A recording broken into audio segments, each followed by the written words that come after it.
আগের কথা একদিন খলিফা হারুনুর রশিদ তার অভ্যাস মতো ছদ্মবেশ ধারণ করে শহরের অবস্থা জানতে বের হলেন। হাঁটতে হাঁটতে তার নজর পড়ল বাজারের এক কোণে বসে থাকা এক অন্ধ ফকিরের ওপর। ফকিরটিকে দেখতে খুব বয়স্ক এবং দুর্বল মনে হচ্ছিল।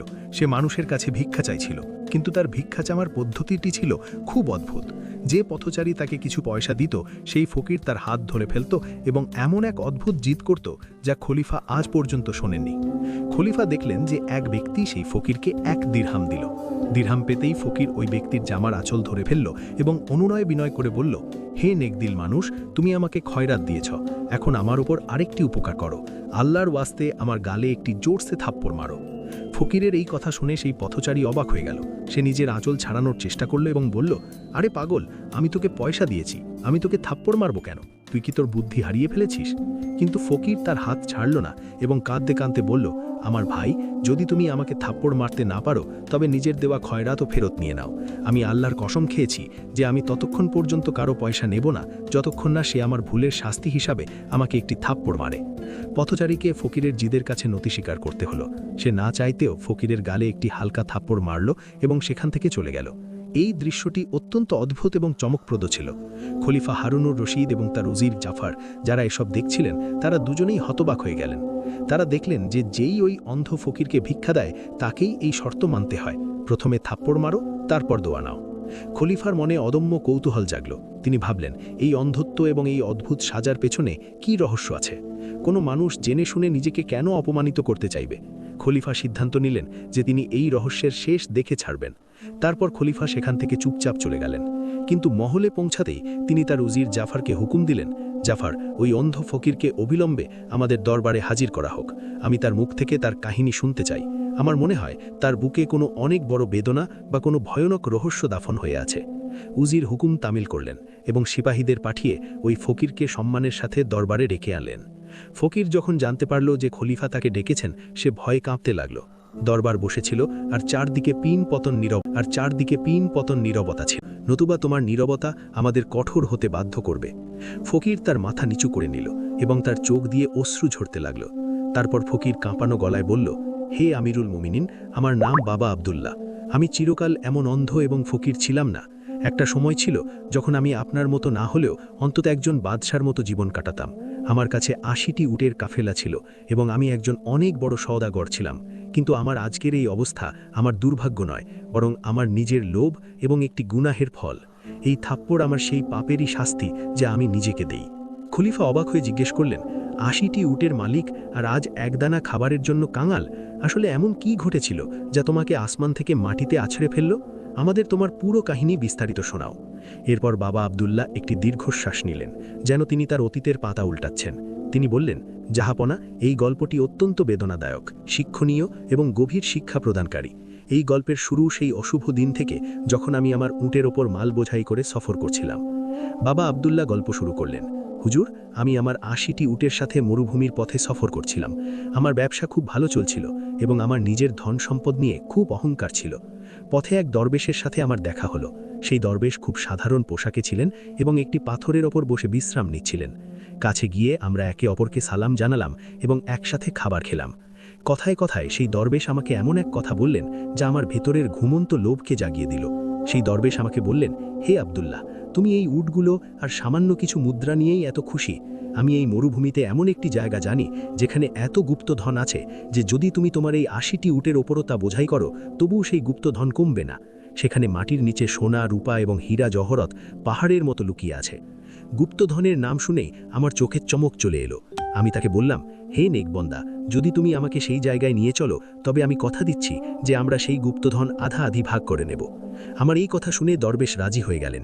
তিনি বললেন, ঠিক আছে আব্দুল্লাহ, আমি তোমাকে সেই জায়গায় নিয়ে যাব, কিন্তু শর্ত হলো আমরা 80টি উটের ওপর গুপ্তধন বোঝাই করব, আর তারপর গুপ্তধন সহ 40টি উট আমার হবে এবং 40টি উট তোমার হবে। তারপর আব্দুল্লাহ বাদশাকে বললেন, জাহাপনা, সেই সময় আমার লোভ এতটাই বেড়ে গিয়েছিল যে আমি কিছু না ভেবেই হ্যাঁ করে দিলাম।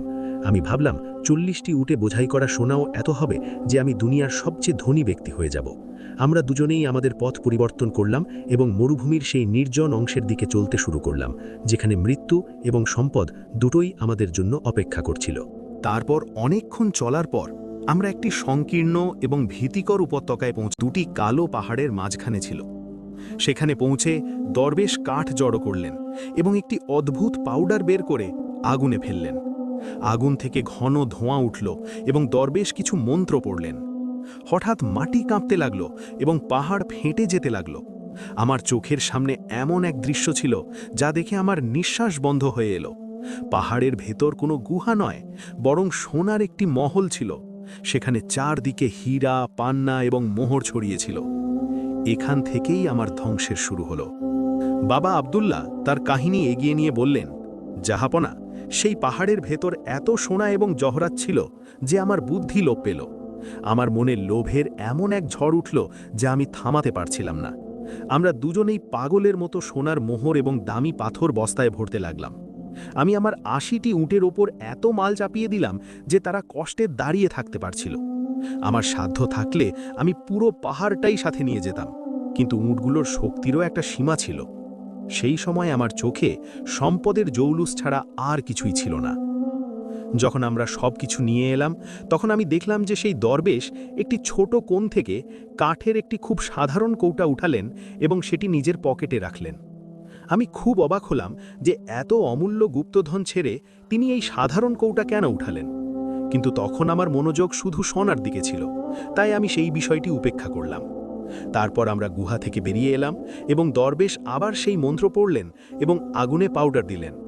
দেখতে দেখতে সেই পাহাড় আবার জোড়া লেগে গেল এবং গুপ্তধন চিরকালের জন্য চোখের আড়াল হয়ে গেল। এখন আমাদের সামনে ৮০টি মাল বোঝাই নোট দাঁড়িয়েছিল। প্রতিশ্রুতি অনুযায়ী আমরা সেগুলোকে ২ ভাগে ভাগ করে নিলাম। ৪০টি উট আমার এবং ৪০টি উট সেই দরবেশের।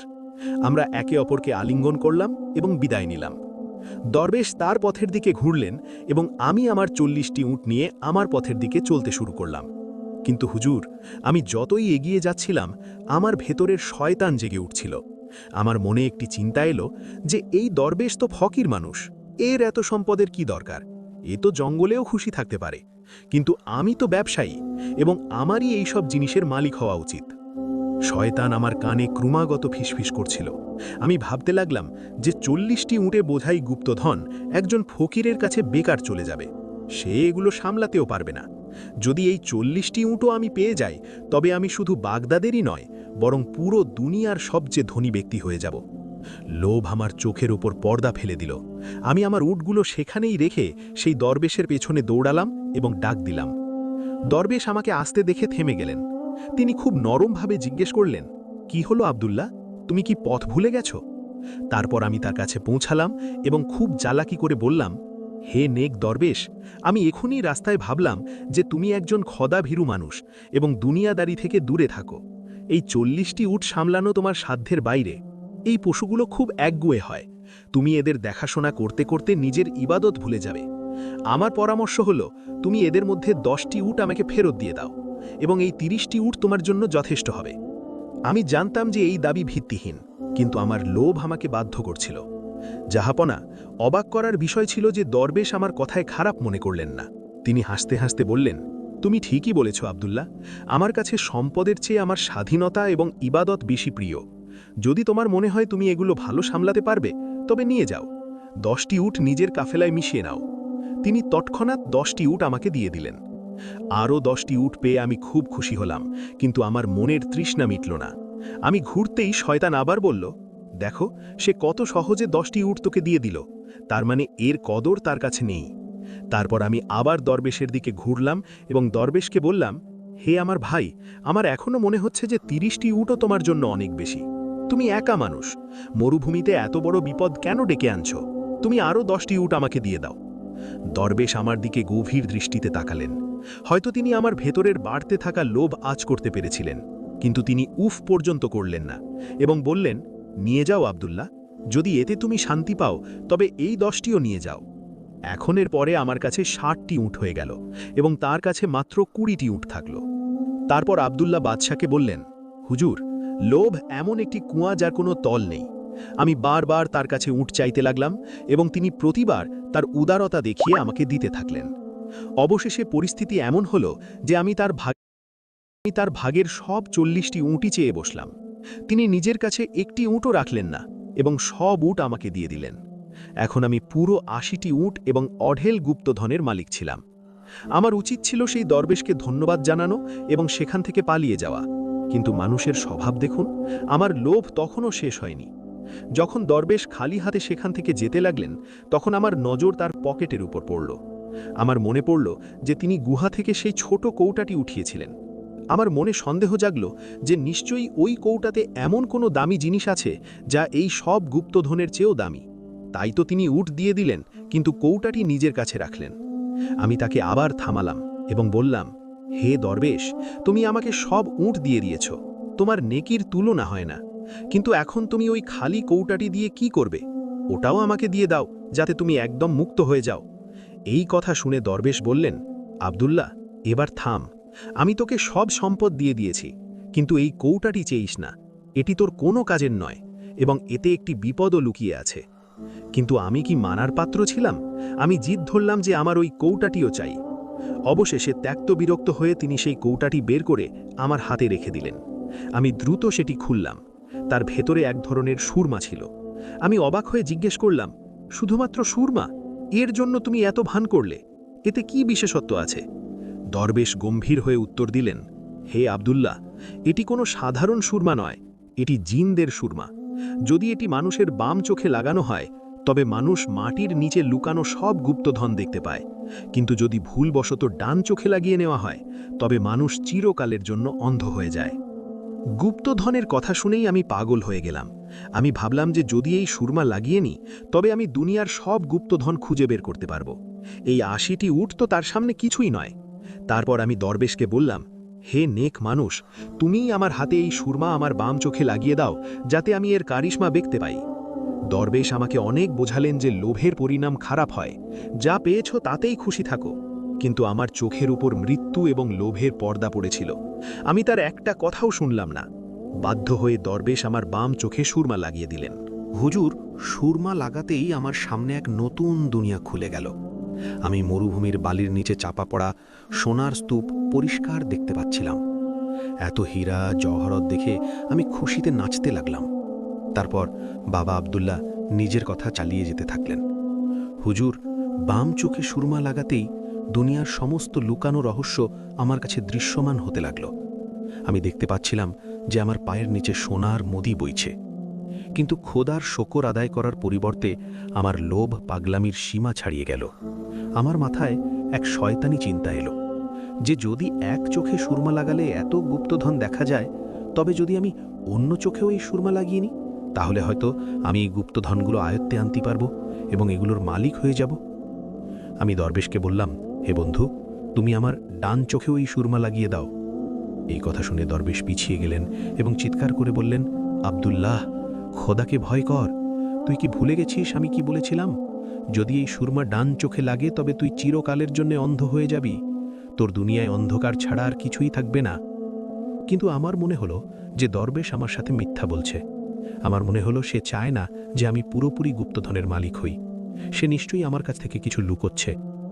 দরবেশের নিষেধ করায় আমি রাগের সাথে বললাম, তুমি আমাকে হিংসে করছো। তুমি চাও না যে আমি পূর্ণ শক্তি পাই। আমার তোমার উপদেশের দরকার নেই, বাস আমার অন্য চোখে সুরমা লাগিয়ে দাও। দরবেশ আমাকে অনেক আটকালেন, কসম দিলেন, কিন্তু আমি তার একটা কথাও শুনলাম না। আমি বললাম, যদি তুমি না লাগাও তবে আমি জোর করব। অবশেষে দরবেশ হতাশ হয়ে বললেন, ঠিক আছে আব্দুল্লাহ, যদি তোর কপালে এটাই লেখা থাকে তবে আমি কি করতে পারি? নে, ভোগ কর নিজের কর্মফল। তারপর দরবেশ তার কাঁপানো হাতে সুরমা নিলেন এবং যেই আমার ডান চোখে লাগালেন, জাহাপনা, সেই মুহূর্তেই আমার সামনে গভীর অন্ধকার নেমে এলো। সেই গুপ্তধন, সেই মরুভূমি, সেই উট, সেই আলো, সব কিছু অদৃশ্য হয়ে গেল। মনে হলো যেন কেউ আমার চোখের আলো চিরকালের জন্য নিভিয়ে দিয়েছে। আমি চিৎকার করলাম, হে দরবেশ, এটা কি হলো? আমি তো অন্ধ হয়ে গেলাম, আমি কিছু দেখতে পাচ্ছি না। দরবেশ আফসোস ভরা গলায় বললেন, আমি তোকে সতর্ক করেছিলাম, কিন্তু তোর লোভ তোকে অন্ধ করে দিয়েছে। বাবা আব্দুল্লাহ বললেন, জাহাপনা, আমি মাটিতে পড়ে ছটফট করতে লাগলাম। আমি কাঁদতে কাঁদতে দরবেশের পা জড়িয়ে ধরলাম এবং মিনতি করতে লাগলাম, হে নেক মানুষ, আমাকে ক্ষমা করে দাও। আমি আমার সব কিছু তোমাকে দিচ্ছি। এই ৮০টি উট, এই সব সোনা, সব নিয়ে নাও। শুধু আমার চোখের আলো ফিরিয়ে দাও। আমি ভিক্ষা চাইছি। দরবেশ আমার হাত ছাড়ালেন এবং কঠোর স্বরে বললেন, আব্দুল্লাহ, এখন অনেক দেরি হয়ে গেছে। এই অন্ধত্ব তোর শরীরের নয়, তোর লোভের। দুনিয়ার কোনো সম্পদ এখন তোর আলো ফিরিয়ে আনতে পারবে না। এখন ভিক্ষা চাওয়া ছাড়া আমার আর কোনো উপায় নেই। কিন্তু আমার বিবেক আমাকে ধিক্কার দিল। আমি কসম খেলাম যে আমি যখনই কারো কাছ থেকে ভিক্ষা নেব তাকে অবশ্যই বলবো যেন সে আমাকে থাপ্পড় মারে, যাতে আমার প্রতি মুহূর্তে, প্রতি সময়ে মনে থাকে যে এই শাস্তি আমার নিজের হাতের কামাই। এই থাপ্পড় আমার গালে নয়, আমার লোভের ওপর পড়ে। কাহিনী শোনাতে শোনাতে বাবা আব্দুল্লার গলা ধরে এলো এবং সে দরবারে ফুপিয়ে কাঁদতে লাগল। সে হাত জোড় করে খলিফাকে বলল, বাস, এটাই আমার কাহিনী। আমিরুল মুমিনিন, আমি এমন এক পোড়া কপাল সওদাগর যে নিজের হাতে নিজের কবর খুঁড়েছে। আমি মানুষের কাছে পয়সা নয়, বরং নিজের ভুলের শাস্তি চাই, যাতে আল্লাহ আমাকে পরকালে মাফ করে দেন। খলিফা হারুনুর রশিদ এই কাহিনী শুনে স্তব্ধ হয়ে গেলেন। দরবারে উপস্থিত প্রত্যেকের চোখ ভিজে গিয়েছিল। খলিফা দীর্ঘশ্বাস নিলেন এবং নরম গলায় বললেন, নিঃসন্দেহে লোভ সর্বনাশা। আব্দুল্লাহ, তোর কাহিনী হাজারো উপদেশের চেয়েও বড়। তুই অনেক বড় ভুল করেছিস, কিন্তু তোর অনুশোচনা খাঁটি এবং তার মূল্য তুই তোর 2 চোখ দিয়ে চুকিয়েছিস। তারপর খলিফা ওয়াজির জাফরকে হুকুম দিলেন, জাফর, বাবা আব্দুল্লাহকে মহলের পেছনের অংশে একটি শান্ত কক্ষ বরাদ্দ করে দাও। তার সমস্ত প্রয়োজন, খাবার, পোশাক, ঔষধ শাহী খাজানা থেকে পূরণ করা হবে। আজ থেকে ইনি ভিক্ষা চাওয়ার অপমান থেকে মুক্ত। তারপর খলিফা নিজে বাবা আব্দুল্লার হাত ধরলেন এবং ফরমান দিলেন, হে মুরব্বী, এখন তুমি আর নিজেকে থাপ্পড় খাওয়াবে না। তুমি তোমার শাস্তির চেয়েও বেশি শাস্তি ভোগ করেছ। এখন বাকি জীবন তুমি আমাদের মহলে কাটাবে। যে মেহমান আসবে, যে সিপাহী আসবে, যে নজওয়ান দরবারে শিক্ষা নিতে আসবে, তুমি তাকে তোমার এই সত্য কাহিনী শোনাবে, যাতে অন্য কোনো আব্দুল্লাহ লোভের এই গর্তে না পড়ে। তোমার মুখ থেকে বের হওয়া প্রতিটি কথা বাগদাদের শিশু এবং বড়দের জন্য সবচেয়ে বড় শিক্ষা হবে। তখন থেকে বাবা আব্দুল্লাহ মহলের একটি ছোট কিন্তু পরিষ্কার পরিচ্ছন্ন আঙিনায় থাকতেন। সকাল থেকে সন্ধ্যা পর্যন্ত মানুষ তার কাছে আসত। কোনো তরুণ সওদাগর, কোনো নতুন ধনী হওয়া ব্যক্তি, কোনো কৌতূহলী ছাত্র, তারা অন্ধ বৃদ্ধকে ঘিরে বসে থাকত এবং তিনি তার কাঁপানো কিন্তু সুরেলা গলায় সেই পুরনো কাহিনী শোনাতেন। আমার বাচ্চারা, আমি 80টি উটের মালিক হওয়া সত্ত্বেও সব কিছু চেয়েছিলাম এবং সব কিছু হারিয়েছি। আল্লাহ যা দিয়েছেন তাতেই শান্তি আছে। লোভের চোখ কখনো ভরে না, আর যে চোখ লোভে ভরে যায় একদিন তা আলো থেকে খালি হয়ে যায়। আর প্রতিবার গল্প শেষ হতেই পুরো আঙিনা নিস্তব্ধতায় ডুবে যেত। তারপর কোনো যুবক কাঁদতে কাঁদতে তার হাতে চুমু খেত এবং কসম খেত যে সে কখনো অন্যের হক মারবে না। এভাবেই বাবা আব্দুল্লার অন্ধচোখ তো ফিরে আসেনি, কিন্তু তার কাহিনী হাজার হাজার লাখ লাখ চোখ খুলে দিল। বাগদাদে যখনই কেউ লোভের কথা বলতো, মানুষ হেসে বলতো, চলো বাবা আব্দুল্লার কাছে যাই, তিনি বলে দেবেন যে লোভের পরিণাম কি হয়। এই গল্প থেকে সবচেয়ে বড় যে শিক্ষাটি পাওয়া যায় তা হলো মানুষের